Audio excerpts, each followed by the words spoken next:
Hey guys, Rocky here. It's Thursday morning once again, and I just wanted to show you the results of the body work I've done on one side, one rear quarter on the Toyota. I've actually got it to the point where it's somewhat finished. Just need to put the jungle flare on, but for the most part, it's done. It's not, something that would be able to take a quality paint job, but what I've done so far is just kind of sanded it down so that it's it's not rough, and put on some primer. Up here, what you see, this is actually primer here. The whole thing has primer on it, but this is what we have down here. This section I've actually sprayed it with a little bit of red plasti dip, so it's a little different color than what it is up here. But all in all, the color scheme between the original paint, being that it's faded, and the primer is pretty close. So almost the same. I mean, I could probably do primer all the way across this line here, do the panel down, and it wouldn't really be that big of a difference. And maybe even if you wanted to, you could put some kind of a pinstripe along here to separate it, and it would be so close that it doesn't look bad really at all. I could go ahead if I wanted to and do the primer and then put the plasti dip over top on the whole thing as well, all the way across, and that wouldn't look bad, And anywhere we don't have the plasti dip, you could buff it out and it will come up and it would be semi-gloss like this, and it would match closer on the plasti dip. So it actually came up pretty good.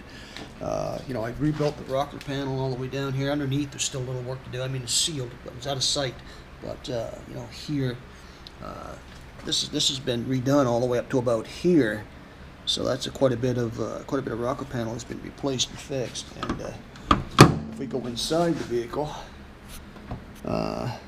take a look inside here, and you can see this is all been done here. This is all right now. This is all body fill in here. This is new metal body fill over top. Any place to cover any holes that didn't fill in good with the metal. Any place there's rivet holes, or I burnt through with the torch or whatever. There was some welding done in here, so there was some burn holes where I burnt through. So this is filled nicely with the body filler, and it's been primed over. There's no plasti dip in here, it's just been primed over. So I mean, the match there is not that bad. Once I put this piece of trim stuff back on here again to cover this up, I mean, you will barely even notice that that's been fixed unless it's out in the sunlight and you're looking for it. I mean, it actually come up quite well. I'm very happy with it.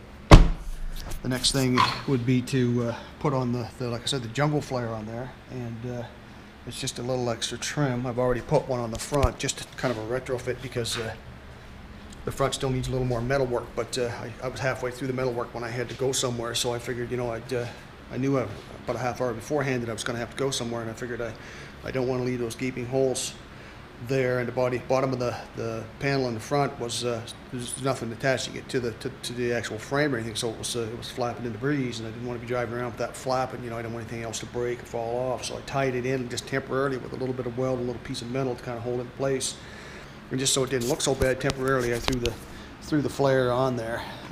This is a jungle flare. It's on there. It's got maybe 4 screws in the bottom, I think, so it's pretty solid. And then of course, the tack weld, a little piece of metal down here, tack this onto the rocker. I had to rebuild the rocker in here because there was a hole inside and it was going through the rocker, and that will let some exhaust into the vehicle. So I had to fix that underneath. You can't see that, it's covered over. But then I'll have to rebuild the rest of this fender here as well underneath. There's a little bit of a gap in the back, a little bit of a gap in the front, just because all I have is kind of a strap going down here just to hold that fender from flapping in the breeze, like I said. So what I'll end up doing probably is taking that little piece strip off that I've got there, and then build a piece that'll go down around and fill it in nice so it fits properly. And then do the same thing, prime over it, and put some plasti dip on it, and then reattach the flare, because the fender flare, or the jungle flare, whatever you want to call it, is already retrofit. Already has the screw holes in it. Already has the holes in the fender for everything to line up and tighten up and bolt on. So I can put that right back on once I finish the body work.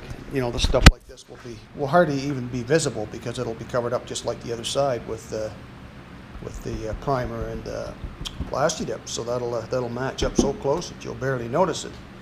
And of course, this needs to be sanded and finished down here. I'll probably end up doing a little more body filler on it yet. I'm not sure It's good enough on the inside down here. It might be fine. I've got to take another look. It was a couple, 3 days ago since I last looked at it, so I'm not sure. I might have enough filler in there that I could smooth that out good all along everywhere. And then once I do, I'll do the same thing. I'll put the primer and the Plasti Dip over top. Maybe bring the Plasti Dip all the way up to this line, like I said. And it should look as good or better. Well, it's going to look a lot better than it does now, but it should look as good as the other side. Put the bumperette back on over here, and then put a flare on here as well. And then all I have left would be to go ahead and do the other side of the front fender over here. It's got a few holes in it, just like this one had. Maybe a little worse rust over there than what was on this side. Hopefully the rocker panel is not rusted through, but it may be. It's possible. This side doesn't look as bad down in that section, down by the rocker panel comes up here. This section was really rotted bad on the other side, so it might not be rotted through in the rocker here. I don't know. Might just be a matter of fixing a little spot there. These couple of spots here need to be fixed. They're not too big of a deal. It's more of a flat panel. There's nothing going into the body. No holes going into the passenger compartment or the cab or whatever you want to call it. So those would be pretty easy to fix there. And once again, primer and Plasti Dip once I'm done, and it should look good. I won't say good as new because it won't be as good as new, but it'll look pretty decent. We'll have all the 4 flares on it. At that point, I'm ready to hand the vehicle over and not have to do any more work on it until they drive it for a while and have some issues. You know, hopefully they'll be a long while before they have any issues, but when they do, I'll help them out with it and see if I can get them fixed up without costing them any money, other than maybe just parts if it needs parts or something later. But I've been taking it out every day. I haven't been getting a chance to do. I haven't been working on it every day, all day like I was initially. I've only been getting, you know, a couple hours in the morning because you know, if Cece's going to have this, she's going to have to be able to drive it, and it's a manual, and she's never driven a manual before, and she only has her beginners, and she needs to go for her license. So she's got to learn to get out on the road, get some practice, learn to drive, which she hasn't had much of up until recently. And she's never driven a standard, like I said before. So she wanted to learn to drive a standard. She wants to get her driver's license, obviously. So I've been going out in the, you know, after 12, around 12 o'clock, I've been driving out to Boness, picking her up. And the kids are in daycare and stuff like that until 3:15, 3:30, whatever. She can leave them there until about 3:30 or so. That's what she's been doing. She can leave them longer, but that's what she's been doing, leaving there about 3:30. And she's been driving. She's been learning to drive a standard. She's actually catching on to it pretty good. She's already been out and she's driven on Deerfoot. She's driven on Stony Trail. She's driven on 16th Avenue, and she's driven all around Boness, and she's driven around here in Airdrie a little bit as well. So you know, and she's in full control. She's learning the clutch really well, and she's getting the hang of it.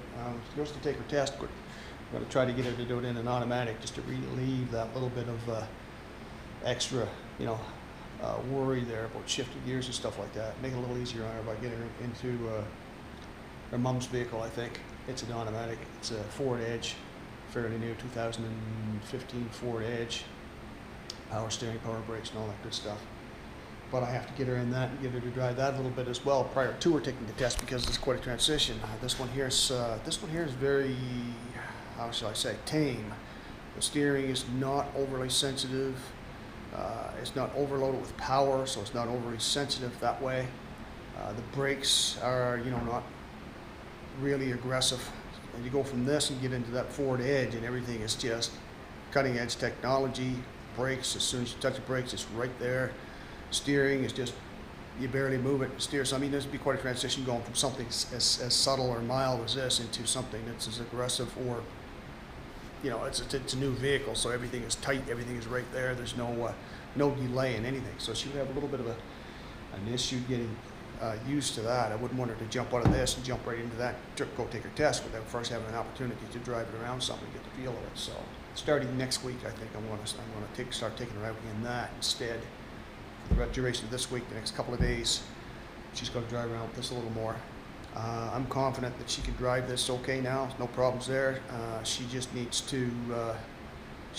more time on the road. She needs to get used to, you know, multiple lanes, coming through a light, knowing which lane to be in when you hang a left or hang a right, stuff like that. Just things that'll come with time, obviously. I'm going to get her to review her book.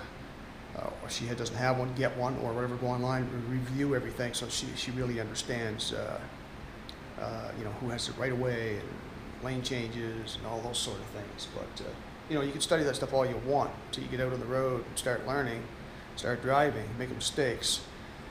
You're really it's not gonna stick. It'll help some, because she's already told me a few things I've said to her, you should do this, you should do that. She said, oh, well, I remember reading in the book, I thought this, I thought that. She's probably right, the rules that you have in the book are rules by the book. And of course, everybody knows that's been driving for a while. Once you start driving, you don't drive by the book anymore. You're driving in the real world, so things are a little different, obviously. If everybody drove by the book and stuck to the book, things would be safer, but it would probably be, traffic would probably be more congested, there'd be more issues and more road rage and that sort of thing, I would expect. But, so, you have to get out on the road, you have to adapt, you have to learn and understand how things really work. And once you're out there and driving, that experience comes over time. So, and you have to make mistakes to learn. The thing is, we just hope that your mistakes aren't going to be anything that's serious, that's going to cause any injuries to anybody. And usually that's not the case. Usually it's something simple, a little fender bender or something like that, which can and probably will happen at some point. But she's going to have kids with her most of the time, and most of her driving is going to be in Bonas. She's going to be taking the kids to and from school, picking them up, stuff like that. So it's not like she's going to be doing a lot of driving on the highway, et cetera, et cetera. Although, she says she's not going to be doing much of that right now. She prefers the downtown downtown Bonas or downtown Airdrie style of driving, in the traffic stop and go stop lights. She finds that easier, believe it or not, than driving on the highway, like on Deerfoot. She doesn't like the speed. She doesn't like to get up to 100 kilometers an hour or 110 kilometers an hour. She's done it, and I told her she's fine. She did great. She didn't have any problems. But she's more comfortable driving at a slower speed, 50 kilometers an hour, 60 kilometers an hour, in stop and go traffic. So that's mostly what she's going to be doing. So it's good that she's comfortable with that. I would have thought it would have been the other way around. She'd have been more worried about shifting gears and stop and go, but she's catching on to that really good, really quick. So I guess that's enough rambling on about that for now. Like I said, we got to go along here. There's some things to be done yet, and I just wanted you guys to see just how it does actually turn out. It actually comes up pretty good. It could be done even better, but that's actually pretty good for. Just want to get it together and make it safe and make it look reasonable, right?